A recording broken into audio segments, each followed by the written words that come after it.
Heard on Thursdays with Nikki is about to go live online. Catch HOT, the iconic radio show that made Philippine FM radio talk, every Thursday on the Monster. Streaming video on the Monster Facebook page at RX931, the Monster YouTube channel at RX931, and twitch.tv/Monster RX931. You heard on Thursday's host, Nikki Porter. Stand by and enjoy the program.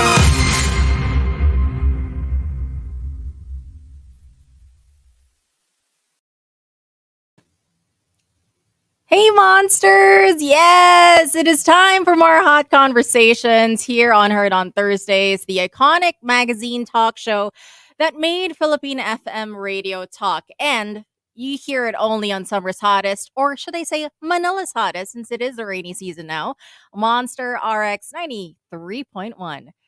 Now there's a popular idiom that goes, all at sea. It was especially popular in song lyrics of the past, probably lyrics before I was born. Like when you're heartbroken, you sing, I'm all at sea. All at sea actually means perplexed, bewildered, or confused. And it's an idiom that transfers the condition of a vessel that has lost its bearings to the human mind. Well, these days, many people, especially young people, are all at sea about many things. The climate, the news, social norms, future prospects, and of course, recent political events. Well, recent or not recent. Our guest tonight is a renowned psychologist who is helping people who find themselves at sea to get steady and find their moorings. In fact, she helps people who are literally at sea or in the waters. She is a chief strategy and commercial officer of WellAtSea, a service provider in the maritime industry meant to safeguard the mental and physical well-being of seafarers. But in her practice, she also helps out people who are at sea figuratively in their lives.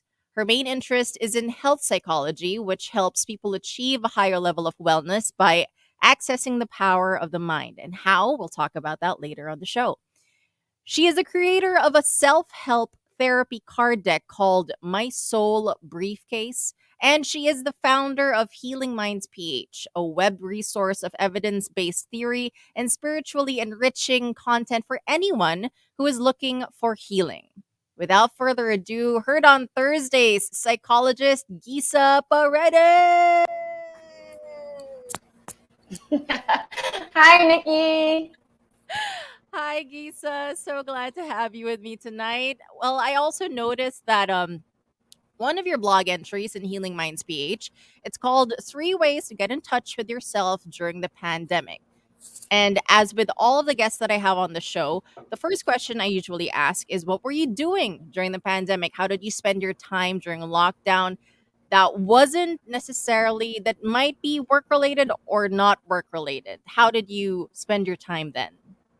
Oh my gosh, Nikki, the pandemic really posed a lot of challenges. As you said, I help people in the maritime, seafarers, and that took up a lot of my time. I had meetings from morning to midnight, sometimes to early morning, because we were dealing with ships globally, customers worldwide. So how I spent my time was really trying to find that sanity between, that boundary between work and my life, Yeah. Well, was there anything that you did for yourself, to try and balance it out with work and what you had to deal with, and trying to balance it with some sense of normalcy? Yeah, I mean, as much as I could, there would be, days when I try to go for walks. I even bought paint by numbers, which I never finished, by the way. Netflix, I think everybody indulged in some kind of TV show. I watched the entire Friends seasons. Wow. Season 1 to 10. And then when that finished, I really felt like, oh, no, we're breaking up. And I felt so bad. But everybody had their way of coping, and that was mine. I would, go swimming if I could. I'd spend time with family, talk to my cousins on Zoom, and all of that.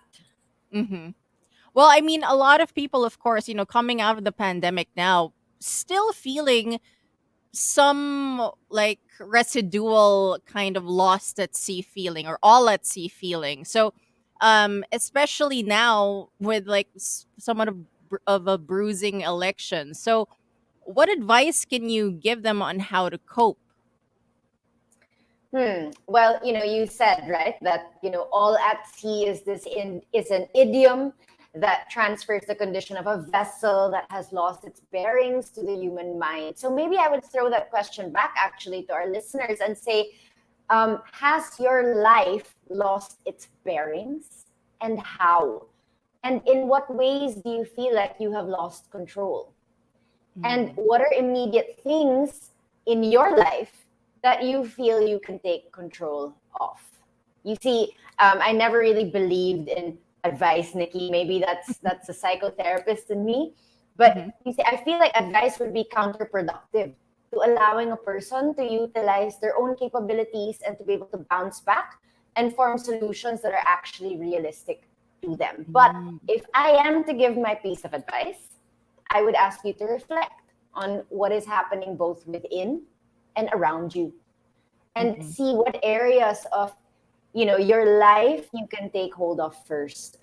And for some, it's as simple as making your bed in the morning, changing out of the same clothes that you've probably been wearing since, I don't know, 7 o'clock today, taking a nice shower, going for a walk, listening to upbeat music. You said we just came from a grueling period. And I would say, last week, a lot of people said I spent my time in bed. So yeah, how can we take those little steps to get out of these situations or mindsets, I would say? Yeah. I want to bring up like a follow up to that, because you said you don't like to give advice. So what is it, instead of advice, what is it that you actually offer as as a psychologist? So at least like your monsters will also be like, yeah, that's a good point. I don't like when people just force the advice on me. Yeah. Well, you hear these things about toxic positivity, right? And Right. we also know that when people are in an experience, I would say, or a certain situation, the hardest thing to hear at that point is, come on, let's just move on, or come on, think positive. And in the practice of psychotherapy as well, the idea of therapy is really to be able to co-create the goals, to be partners in the healing process, to proceed together with your therapist. So a therapist doesn't necessarily create that goal for you. You work together. It's a collaboration towards where you'd like to go and how you can get there by exploring the different avenues and, of course, forming new behaviors that can help you in the process. I hope that made sense. Yeah, no, I mean, like, instead of just something that's kind of generic, it's like kind of digging deeper, I guess, or asking questions would be a better way of analyzing or assessing the situation. Yeah, I mean, because nobody knows us better than we know ourselves. I mean, Mhm. sometimes they say that, oh, someone knows me better than I do, but actually, all those experiences, everything that's going on inside of you and around you, only you can fully make sense of that the way that you see it and the Yeah. way that you believe it to be. So I think that's where I'm coming from. Yeah, for sure. And, obviously, mental health was such a huge highlight during the pandemic as well. So, from your observation, like, from Healing Minds, from WellAtSea, what do you think were or are still the mental health challenges faced by Filipinos at this point in time? Well, as you already stated, a lot of people feel like they have lost their bearings, right? That they are all at sea. This could be an effect of events happening around us. And when we feel like we've lost control on certain things, or that things are not going the way that we imagine them to be, this can feel quite defeating, but also anxiety inducing. Right. So I would say that a lot of the challenges that we are facing right now, maybe coming out of the pandemic or just situations in our lives right now where things are confusing, can be anxiety inducing. And that is the challenge in itself. Now, the DSM 5 defines anxiety as excessive worry, Hmm. occurring more days than not for at least 6 months or a number of events or activities.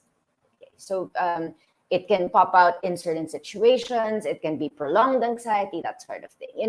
And just as we have degrees of temperature, there are degrees of anxiety and its effects on our lives. So I'm sure if you can see a spectrum, right? There's Yeah. a range on which that emotion lies. Okay, so yeah, I would say that, if there is that one challenge that we could name, I would mention the word anxiety, worries on Mhm. what's next. True. What is next? What is to come for everybody here in the Philippines? And that's all I'm gonna ask. But your focus in dealing with mental health is in terms of health psychology. So can you elaborate a bit on this? Like, how does health psychology from other schools of psychology, like clinical psychology, behavioral psychology, how do they differ from the others? Okay. Well, health psychology is basically the application of psychological principles towards the development of a whole person in relation to their overall health. So that means their physical, their mental, their social areas. And the premise of health psychology considers that there is a whole person. And to treat the physical symptom, and to treat that physical symptom, what I meant, there are actually underlying elements in their life that lead to these and need to be considered when reshaping that behavior. Okay, so according to the American Psychological Association, health psychology focuses on how the biological, the social, and the psychological factors influence health and illness. So health psychologists study how patients handle illness and why some people don't follow medical advice, and how some doctors, they'll say it's so frustrating, I already gave the treatment plan, I told them what to take, but they didn't follow it, and they're Yeah. always sick. And there are many people like that. And so this is health psychology is really about how are people face, or what are their mindsets, I would say, towards illness, or what are their mindsets towards proactive health, exercise, diets, things like that. But because we know that when there is no change in behavior, there can be serious consequences to the Right. health of an individual. Yeah. Okay. All right, that makes sense. And so now how can we apply health psychology, let's say in keeping ourselves resilient and self-reliant? How can we do that? Well, like I said, health psychologists study the way people handle their illnesses or approach their overall health. So, health models often consider systems to which we belong and how those systems can shape us as persons. So, like you mentioned, right, in recent elections, we saw how when people stand up together, a movement is created. Mhm. And when more and more voices come together, the system changes. It causes a ripple effect through Right. more and more communities that you become a part of. So, in keeping resilient to the circumstances, I would say find the people around you with whom you can get through this journey with. I would say like minds, like voices. Mhm. And in knowing who these people are, then that's already the first step to finding what we say, your groove again. Maybe that Yeah. gives away my age, but I don't know if people use the word groove anymore. It's okay. I still understand what it means. Well, it's really cool that I've actually never heard of health psychology until now, because there are other schools that of thought that were like introduced like in college. So wait, I want to know, was this a new recent development? Is this a younger school, or is this an old one? Maybe it had an older name to it. Yeah, I mean, I wouldn't say that it's a new one. I think it has been around for some time. Maybe in the Philippines, it sounds new. Okay. Yeah. But yeah, it's Okay. been around for quite some time because even in hospitals, you would need a behavior specialist for certain types of diseases. You have psychologists that help with, let's say, cancer patients. You have psychologists that help with diabetics, with Mm. people that have kidney failure. So these are more extreme examples, Mm-hmm. but it's all part of the taking care of the patient. It's all part of the health behavior and the ensuring that there's still the motivation to keep well, to stay on the treatments, that sort of thing. Gotcha. Now, I want to bring the topic now to, quarter life crisis. That was one of the things that we were teasing about what we were going to talk about this evening. So, on a personal note, I just turned 30 this year, and I don't know if that's a good or bad thing, but there's no Welcome way to the of club. yeah, there's no way of stopping time. So, well, according to my Google search, also, I'm still within the age range for a quarter life crisis, which is great, I guess. And, it manifests apparently, according to my Google search, sometime during one's mid 20s or early 30s. So, for monsters who might be within the age range for a quarter life crisis, could you explain probably how it might look like, how it manifests in one person? Well, okay. When you told me that we were going to talk about this, I really thought, I'm like, oh my God, quarter life crisis. Did I go through one? I must have gone through one. I can't remember it. But Maybe your brain just like, yeah, hid I it. feel like it blocked the experience Yeah. where it said, well, life went on and you actually went through it. But the way I see it, a crisis is a state in which we tend to question ourselves, our worlds and our aspirations, and we tend to come into crisis when there is an incongruency in any of the areas of our lives that we Mm, find are what would I say, important, right? Because yeah, kanya-kanyang priority yan right, in yeah. their lives. So when we come out of school, especially in our 20s, we have a certain idea of how the world should be. We're idealists, really, when we get out of school. But later, we become disappointed by the systems in which we live. We realize, oh, okay, no, that's not what I expected, right?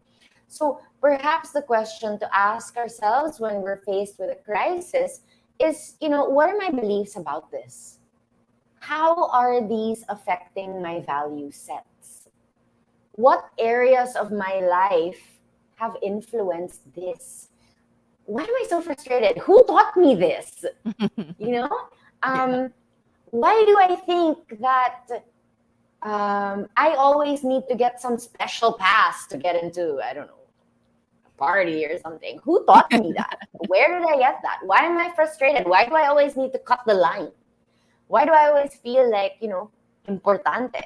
Things like that. But see, these are simple examples. And I know a Mhm. crisis is much bigger than that. But still, these are tied to our value sets, our belief systems. And something must have influenced that thought. So I would invite you to also ask, are my definitions of these areas in my life changing? Mm. And I think that that's what the crisis is all about. That idea of, maybe I don't see the world that way anymore. And maybe it's time to change. What am I Right. willing to get rid of? And in what direction would I like to grow?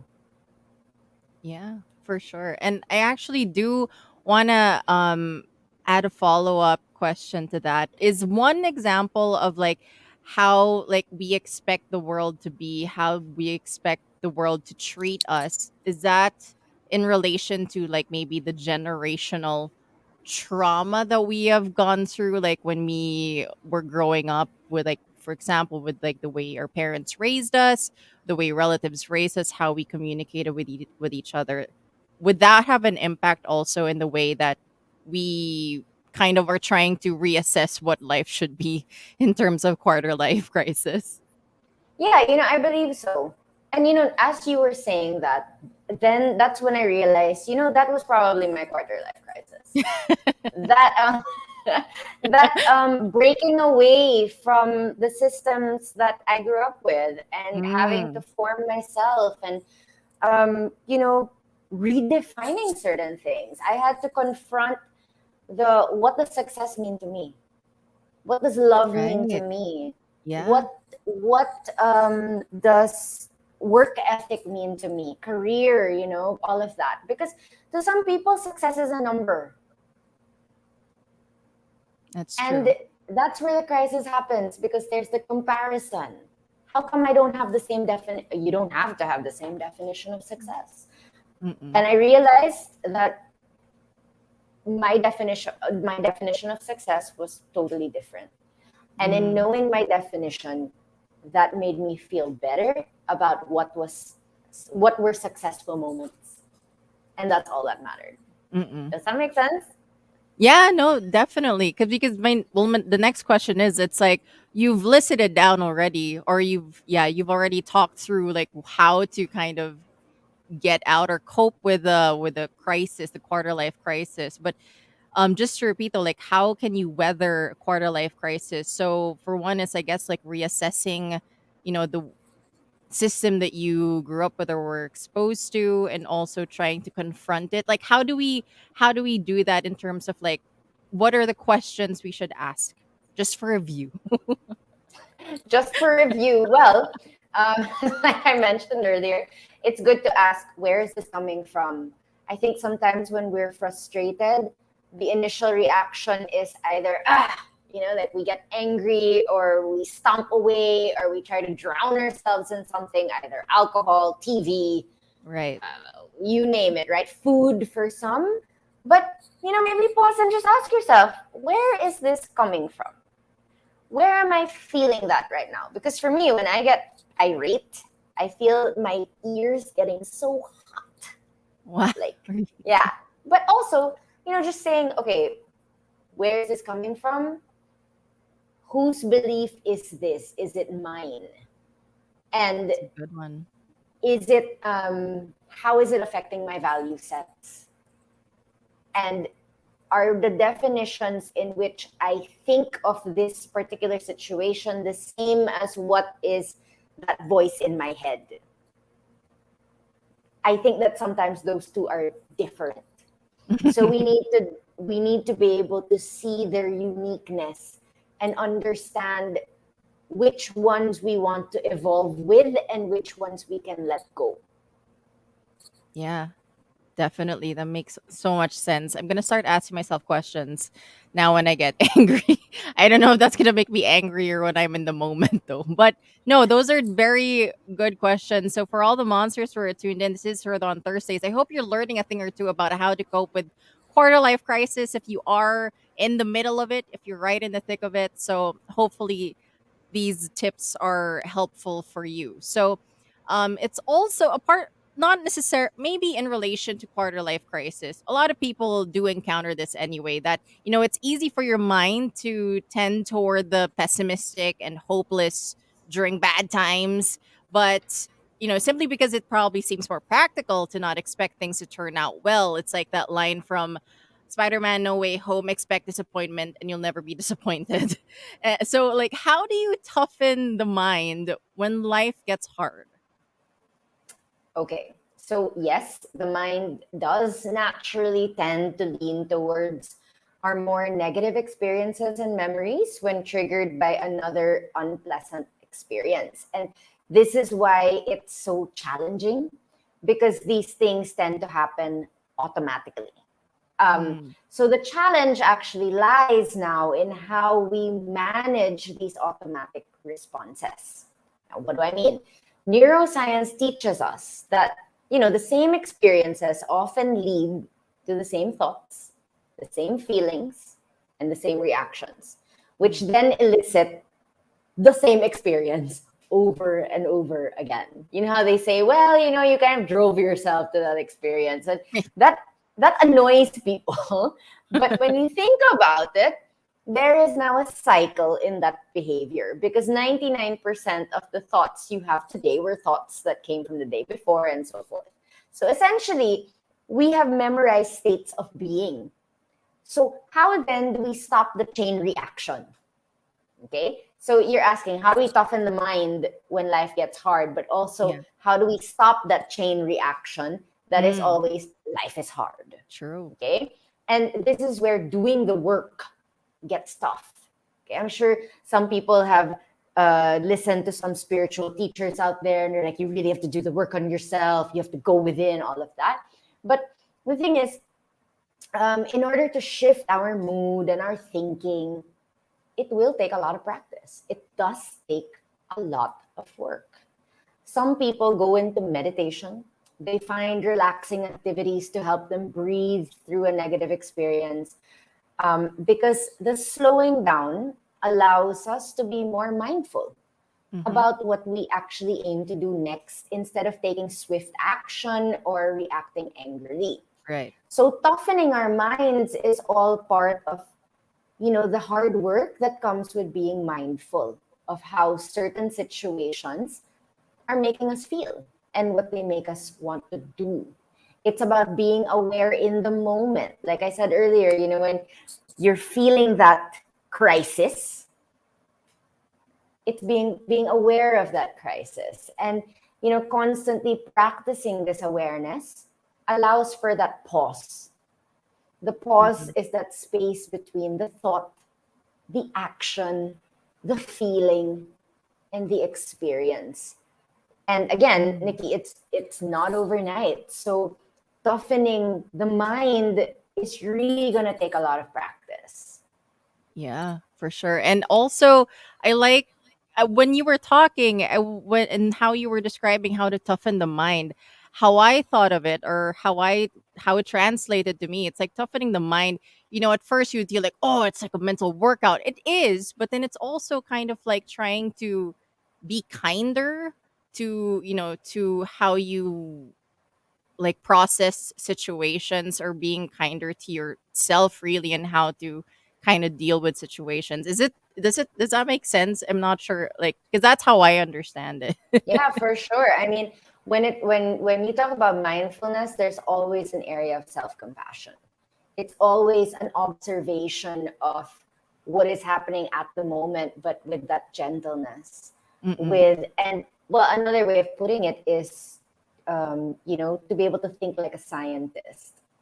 Adam Grant, I believe, is the psychologist that coined that uses it, and that uses that term in his book. He says, we need to think like scientists when we explore our situations. So, and in thinking like a scientist, for those that might be allergic to the word compassion, then we can at least look at it with a lens that is, like third party. Yeah. Yeah, for sure. And so, what are some practices then that we can do to toughen our minds, aside from, is it mostly like asking questions, like the next time we're faced with a major or even a minor convenience in life, like what are some practices we can do to toughen our minds? Yeah, I mean, for sure, it's not that easy to just ask ourselves like these questions and do that like self-talk. But I do encourage you to find activities that bring you to calm. Some people count backwards or try to recite the alphabet backwards. Other techniques are in breathing exercises to balance the flow of the breath in the bodies. What do you call this? When you think about it as when you think about these examples, this is really a moment of recalibration, if that makes sense. So we can recalibrate ourselves by taking these pauses, going for a walk, listening to good music, engaging in, again, meditative exercises online. You can actually go on YouTube. You can look for something, calm myself now, or like 3 minutes of breathing for good energy. Or marami kang mahanap. But if you seek it, remember they say what you seek, you will find. So search for it on Google and you'll find some suggestions to help guide you in those moments. You can even join exercise classes, engage in some kind of routine. Sometimes doing house chores True. is a way of calming, right? For some, they Definitely. like doing the dishes, they like cleaning, they like doing something to just shift the mind. So Mm-hmm. that in itself is what I would say is a recalibration of the energy, right? Right. So, um, the best thing to do when you feel paralyzed or stuck is to move. So get up, move your body, change your clothes, fix your bed. That energy has to go somewhere. And usually it stays here. And that's why Mm-hmm. I can't, because everything is up here. So try and move parts of your body so that the energy spreads. And it's super Okay. simple, but changing the external state can influence the internal. Yeah. And it's very simple, like, how you can just like get up, change your clothes, or maybe don't change your clothes, but change, your bed sheets or fix your bed or something. I feel like, Yeah. those are pretty simple.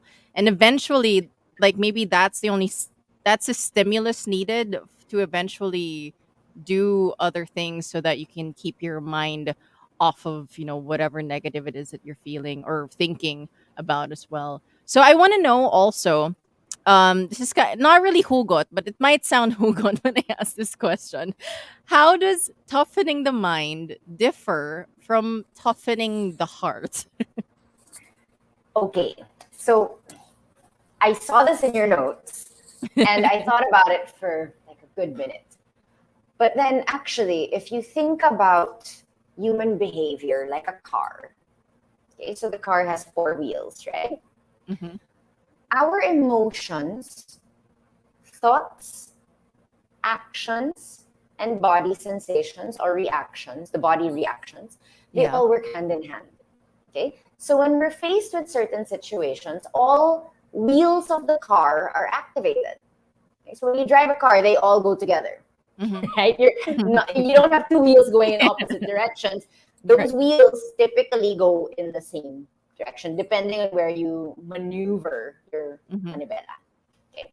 So, um, in my opinion, the heart and the mind come as one entity when we talk about human behavior. So we can strengthen our cars by doing the routine checks on all our four wheels. We strengthen, we toughen the mind and we toughen the heart by taking a look at the four wheels of the car, the action. What does this make me want to do? What is the thought? How are my thoughts? Are they good thoughts? Are they unpleasant thoughts? Am I spiraling right now? The Hmm. feelings and the physiology. And when we can learn to look at our experiences with that curiosity, that gentleness, like you said, that self-compassion of an explorer or a scientist, and be Hmm. open to what we find, then I would say both are able to come into like a balance. Does Mm. that make sense? Yeah, that does. Thank you for that. I just wanted to know, and thank you for explaining it so well as well. Now, toughening the mind is super important, for everybody, but all the more so for, seafarers in the maritime industry. So your special practice is with people literally at sea, and you're looking after their well-being while they're out at sea. And how do the challenges differ from working other overseas jobs? What's the difference? Oh my God. Well, first, their physical work environment in itself is already super different. Um, yeah, there are overseas jobs where likely people work in offices or in homes or in restaurants and things like that. But a seafarer has limited shore time. They cannot escape to a cafe when they face conflict. Mm, They deal with heavy machinery, and everything they do boils down to their personal safety and the safety of the vessel. um, I would say that seafarers have very demanding jobs, and the kinds of vessels in which our seafarers are on for these programs are not the cruise ships. These are your oil, gas tankers, chemical tankers, bulk carriers, yeah. container ships. So this is very serious work. It takes a lot from like their mental capacity, and also from their physical and emotional capacities. So, but also like other overseas workers, um, seafarers also face homesickness, loneliness, and isolation. Yeah, and it's probably a lot different now. Well, I'm pretty sure it was also challenging, like you mentioned. You were busy during the pandemic because you were still working for Well at Sea and having these programs for seafarers during that time as well. How was the situation like, if I may ask also, well, when you were conducting, your programs for, well, let's see, with these seafarers during the pandemic, were there instances where like they were stuck in the ship, and like I think all the more they would have needed help too. Yeah, for sure, Nikki. Actually, what I think majority of the world did not know was really what the seafarers were going through and how much they were suffering. So Mm, many of them could not go home because yeah. countries, closed their borders. So imagine you're a Filipino and you need to get off at, I would say, let's just name some random country, India. Mm, But the Indian borders are closed. So you cannot go down there. So mm-mm. where does the Filipino go home from? Plus, there are no flights. So Yeah. and not just the Filipinos, this was happening to every single nationality. And this is Mhm, what we called in the industry as a crew change crisis, meaning a crew needs to go down and someone needs to change them mhm. on the ship. So it was happening both ways. The Yeah. seafarers that were home, they couldn't seem to fly out and get on board the ships, and the guys on board the ships could not get home. So some of Gosh. them were on board these ships for 18 months, some Yeah. almost 2 years. And we were seeing a rise in depression, anxiety. In fact, suicides were also on a rise in the industry. So in Well Mhm, at Sea, the mission became, protecting that mental resiliency and their mhm, physical health all at the same time. So yeah, it was really more about, being able to teach seafarers psychological first aid, being able to give them those internal resources that were mm-mm. necessary at the time when everything felt uncontrollable. Because that was really one situation where nobody had control. Nobody at the office had control to send them home. The seafarer didn't Yeah. have control. There were so many things changing, and sometimes they would change overnight. Yeah, and I've heard stories, at least like in cruise ships actually, like those were actually pretty bleak, especially the ones that were locked down because there was infection there and so they couldn't leave their rooms and everything. So I can't imagine how much, anxiety that they had to go through for that. So like aside from the pandemic though, like there's also, there's a lot of loneliness, homesickness, the feeling of being trapped and isolated, and having to get along with their seafarers whether they like it or not because they're just one big ship. Like how do you help them cope? You mentioned psychological first aid. Like how does that look like, or what do you do to do Yeah, so I mean, the WellAtSea program is actually on a platform. So it's technology based. We have a gamification area to it, that? and it was designed, I would say, to be able to guide health behavior. So it's reframing the mindsets of seafarers, but in a fun way. And it's teaching them sustainable life skills that can influence their awareness on their health, their like physical health, and to take steps towards improvement of the mental, physical, and social areas of their well-being. Mm-mm. So yeah, that's the long and short of it.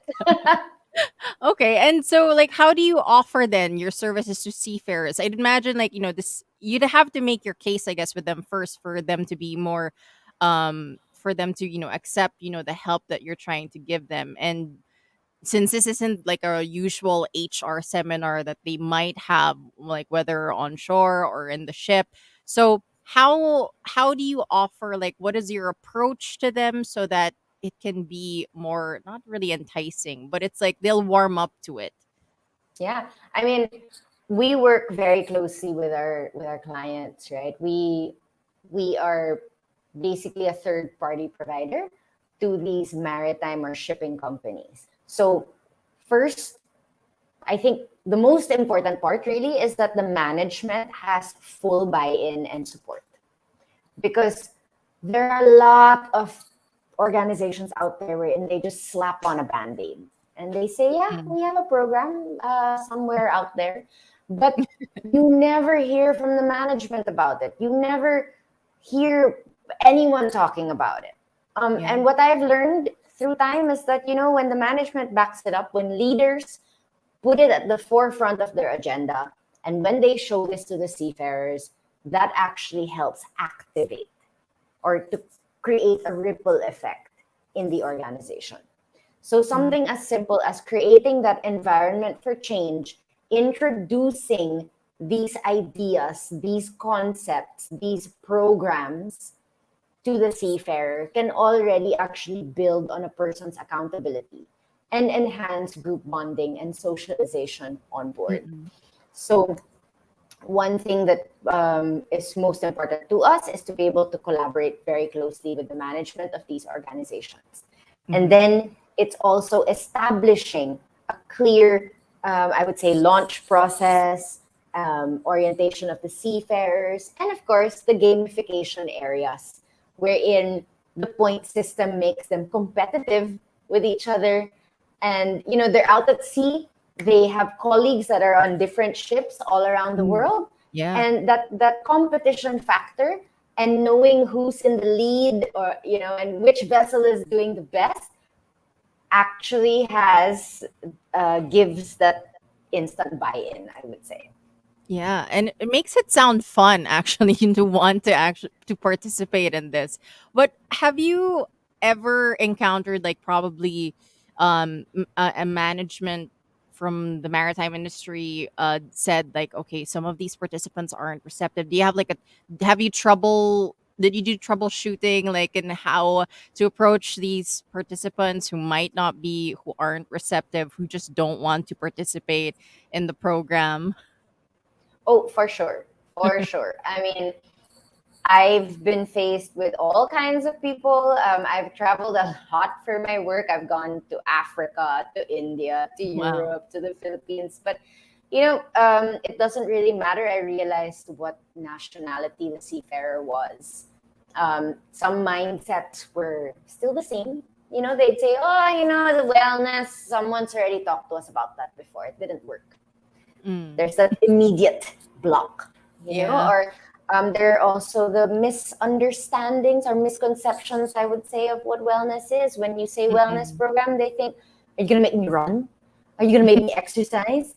So, yes, there have been those that just were Mm-mm. not keen on it. And so, what we had to do was one, we had to re educate. We had to break down that mindset that wellness programs or wellness is not just about getting on a treadmill. It's not just about exhausting your body after a really long day of, heavy machinery and all of that. But Right. wellness is also, if you're tired, sir, please sleep. Wellness is maybe a challenge on extending the number of hours that you're able to sleep. Mm. It's listening to the breath. It's becoming aware of the five senses. It's a balance of work and play. Your eating, yeah, your movement. It also ties into transcendence. Do you believe in a higher power? Is there purpose in what you do? So it ties into your environment, to your career, to your spirituality, and so forth. So it's really about broadening that definition and allowing them to see what that might mean to them and which track or direction they would like to take in terms of their own personal wellness. Yeah. And I'm glad that you actually have been able to get through to them, I mean, with these, and then just broadening, their understanding of what wellness is. I think that's super important. There's so many misconceptions about, just mental health and for wellness, and just healing the mind and yourself also. So I'm glad that there's this program also for seafarers, because sometimes these things go unnoticed. That industry, of course, it's like it wasn't until the cruise ship story that I would read about that I didn't realize like how much struggle there is, like in a ship, and all the more so in a pandemic. So I'm glad that this is we're talking about this now for awareness as well, on the struggles and like what they have to deal with. And So Nikki, the struggle of the seafarer continues. I just wanted to say that, with yeah. what's happening in Ukraine, all the more Mm. that crew change crisis is still happening. Oh And then, wow. of course, the trade and everything. So they still face these things. So, yeah. Yeah, so we the more we can be more aware of it, the more at least we can be more compassionate towards our seafarers as well. They don't just steer a ship; they do more than that in a ship for sure. Now, for all the monsters who are tuned in, this is heard on Thursdays. I'm talking to psychologist GISA Paredes, and I want to know also. So we've talked about WellAtSea. We've talked about quarter life crisis and a bit about yourself as well. But I also wanted to know, like, how or when did your interest in mental health and human psychology begin? Man, okay. I think I've always been interested in people. Like as early as high school, I considered it. Mm, But I was parang half-half. I wasn't sure if I really wanted psychology. So I took interdisciplinary studies in college so I mm-mm, could see if I really wanted to go down that route. So I chose psychology and visual arts. And through time, I started seeing how much more fun it was to, learn more about behavior, how that influenced the systems around it, and so forth. But yeah, I think it was really just that overall curiosity of bakit siya ganyan? And yeah. paano siya naging ganyan? Mm-mm, Yeah, and the really, I think also when you do get out of school and then you are faced with what they say, the real world, and you start working with different kinds of people, it makes you more and more like curious about, well, okay, how can like organizations contribute to this and all of that. mm-mm. So. And while you were studying psychology, actually, like, or studying, or working as a psychologist, do you still do, are you still introspective, like, okay, why am I feeling like this? It's kind of just like asking yourself those questions, not necessarily like in a deeper level, but even let's say if you were studying psychology pa lang, were you already testing it on yourself, trying to figure out like, oh, this idea makes sense, like like whatever it is that you've learned.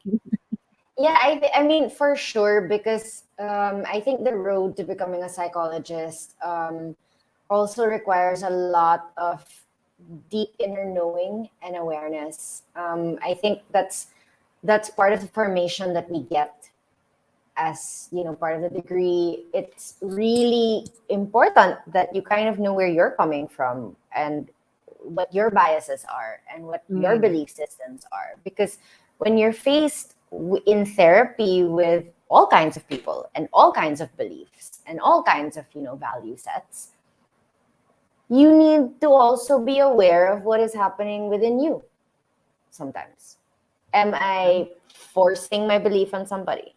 Am I open to what they're saying? Am I, Mm, so there always has to be that element of self-reflection. And um, thankfully, that is part of the formation of becoming a psychologist, and it is a requirement also for us to see other therapists. So we mm, ourselves need to get the therapy for ourselves to have that accountability as well. yeah. Um, did I answer your question? Yeah, no, you Did I just get lost? Yeah. you did for sure. Now, we talked about therapy, and you created this self-help therapy card deck called My Soul Briefcase. So how did you create that? How did you come up with the idea? And then what made you decide to create it? Okay, so the idea was a long time coming. It was way before the pandemic. I wanted to be able to create these tools that could help in, I would say, dealing with conflict or just difficult conversations, because I realized that Filipinos were very passive aggressive. And not And it helps, confrontational. yeah, it helps to kind of have something in the middle that is Mm. neutral. And cards have always been neutral for us, right? So anyway, over the pandemic, it was like perfect timing because the demand for therapy was high, Mhm. but the supply was low. There aren't a lot of psychologists. They could not accommodate the therapy. I True. could no Yeah. longer accommodate taking in clients because of the work that was happening at sea and just everything. Mhm. So I thought, okay, well, if I were to do like basic therapy with some people, there are some insight areas that we typically would help lead or guide the person towards. Mm. There are also mindfulness, reflective activities that can be translated. And so I decided to come up with a card deck to help in that facilitation of how we now confront ourselves. Because in the pandemic, I think the biggest challenge became the self. It was the pandemic, yes, but I feel like a lot of us had to sit with that self Yeah, and confront it and be definitely. like, or we either liked it or we loved it, we loved it too much or we hated it too much, right? Extremes. So for those who, at least I felt, were still at that level wherein they could still deal with their thoughts in a healthy way, Mm-mm. then my soul briefcase could be that their companion. So these were made in 4 colors. Sorry, I don't have an example. It's over there. I can't run. But it's 4 different colors. It starts with the green card. So it's like a stoplight. The green tells you where to start that conversation with yourself. Um, the idea is that you shuffle the cards so that each time it's a new beginning. Unlike a Mm. self-help book, you have to turn the page. But cards, when you shuffle them, you don't know what's going to happen True. like right away. Then there's the yellow cards that allow you to slow down and explore the situation further. Then the red, which brings you to, okay, how do we now wrap up this reflective exercise? And there are blue cards as part of the deck that are filled with pictures, because the subconscious mind tends to think in images and Mm. symbols, right? So sometimes we cannot really express it in words, but a picture may be enough to say this. This is how I'm feeling. This is where I'm at. Okay? So it's Mm. really about the reflective exercise, and whether it's done by an individual alone or with a partner or a group of friends, the idea really is to be able to bring what's inside out. You can put that on a journal, you can talk about it out loud, you can write, you can blog it. It's really up to you. Mm.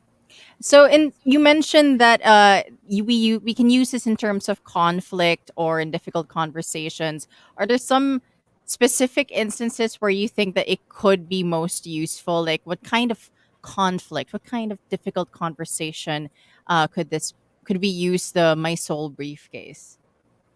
I had a friend who actually told me that she was having conflict with a family member, and she didn't know how to start that conversation. So I said, why don't you bring the cards? And Mm. maybe that's where it can help you express what you're really feeling. Because some of the cards say, all of this started when, dot, dot, dot. Yeah. And if you're having difficulty with someone, you say, okay, I'm going to use the cards. And the first card I pull out, well, all of this really started when, that last time we were together, you said something, Mm. and that made me feel. And, all you need to do is continue reading it. So there's that neutral aspect of, I'm reading a card, but it's allowing me now to express. Yeah. And the person listening doesn't have to do anything except listen.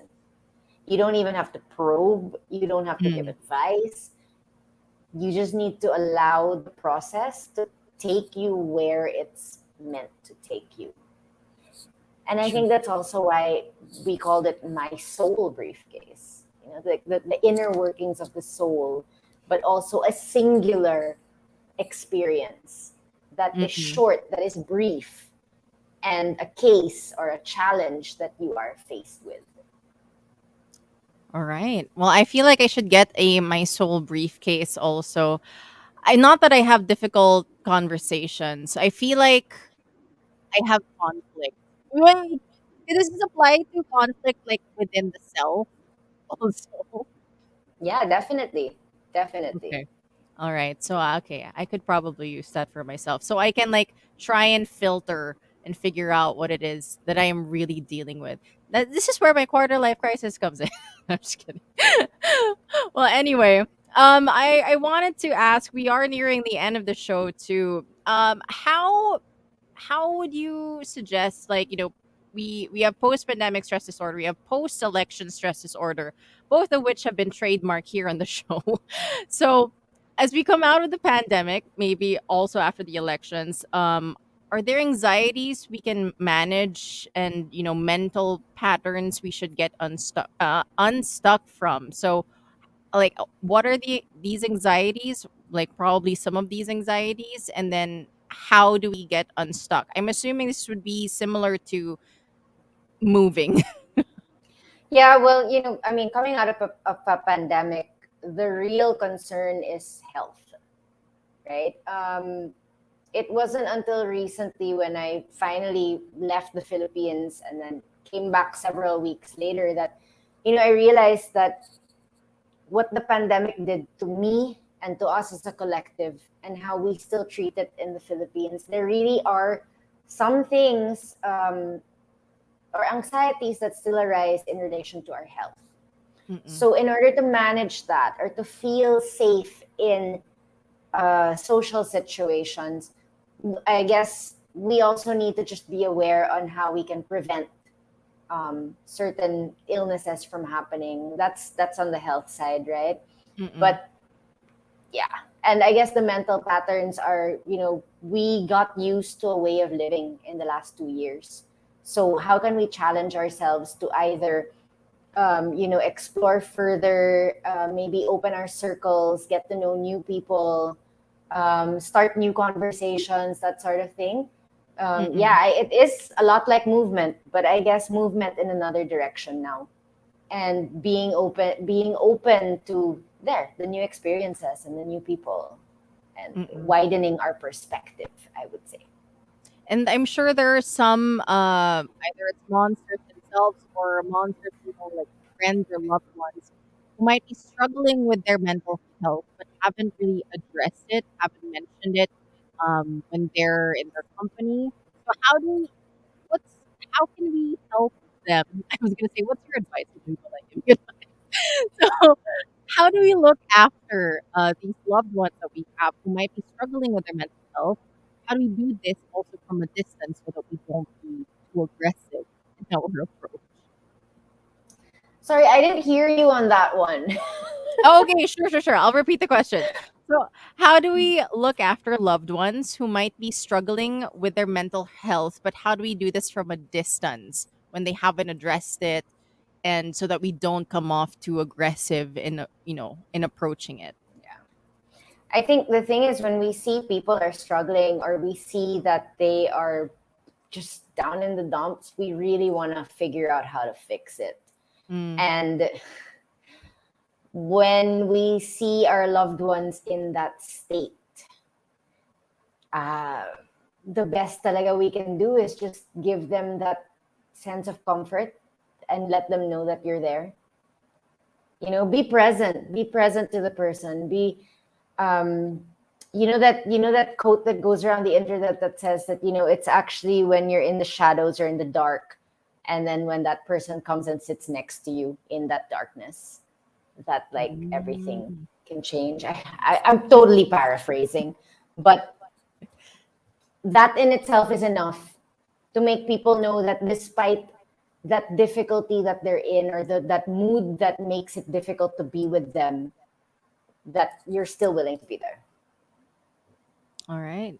And let's talk naman about, before we end the show, how can we approach older generations or those non-believers when it comes to mental health? Some of them would probably stick to their old ways and say, "Oh, when I was younger, I we didn't have that or anything." So how would you go about the conversation to help break that stigma about mental health and how important it actually is?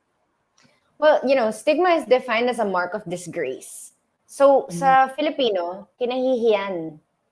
And stigma is a product of misinformation for years that creates the stereotype, the belief in the idea of mental illness. And mm-mm.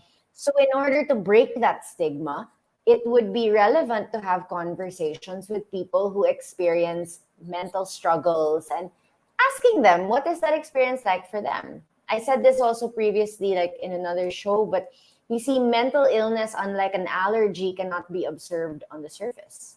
So if Mm, I were to ask you, Nikki, where is mental health located? the brain. Most people would, yeah, you'd say brain. Most people would say in the head. But like I mentioned already earlier, our total behavior, right? Mm, Total yeah, mental health is made up of the four wheels of the car. There's the action, there's the feeling, there's the thought, and the physiology.